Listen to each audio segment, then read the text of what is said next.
गणपत्यथर्वशीर्षम्। ॐ भद्रं कर्णेभिरिति शान्तिः। हरि ओम्। नमस्ते गणपतये त्वमेव प्रत्यक्षं तत्त्वमसि। त्वमेव केवलं कर्तासि, त्वमेव केवलं धर्तासि, त्वमेव केवलं हर्तासि, त्वमेव सर्वं खल्विदं ब्रह्मासि। त्वं साक्षादात्मासि नित्यं।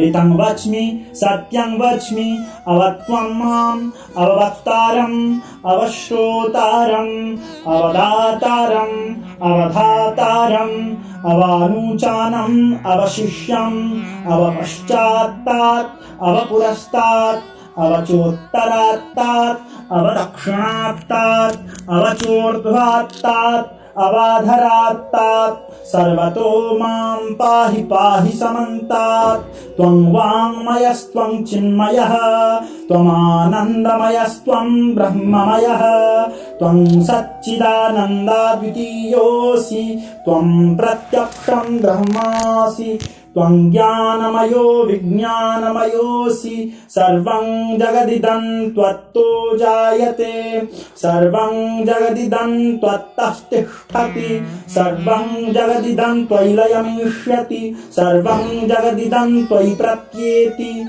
त्वं भूमिरापो नलो निलो नभः, त्वं चत्वारि वाक्पदानि, त्वं गुणत्रयातीतः, त्वं कालत्रयातीतः, त्वं देहत्रयातीतः, त्वं मूलाधारस्थितोऽसि नित्यं, त्वं शक्तित्रयात्मकः, त्वं देहत्रयातीतः।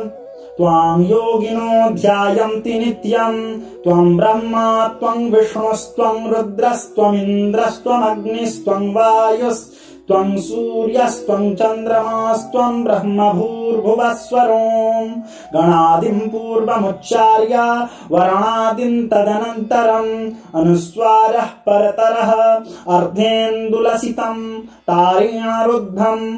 एतत्तव मनुस्वरूपं गकारः पूर्वरूपम्, अकारो मध्यमरूपम्, अनुस्वारश्चान्त्यरूपम्, बिन्दुरुत्तररूपम्। नादः सन्धानं संहिता सन्धिः, सैषा गणेशविद्या गणकऋषिः निच्छृद्गायत्री छन्दः। श्रीमहागणपतिर्देवता। ॐ गं गणपतये नमः। एकदन्ताय विद्महे वक्रतुण्डाय धीमहि तन्नो दन्ती प्रचोदयात्। एकदन्तं चतुर्हस्तं पाशमङ्कुशधारिणम् अभयं वरदं हस्तैर्बिभ्राणं मूषकध्वजं। रक्तं लम्बोदरं शूर्पा कर्णकं रक्तवाससं, रक्तगन्धानुलिप्ताङ्गं रक्तपुष्पैः सुपूजितं। भक्तानुकम्पिनं देवं जगत्कारणमच्युतम्।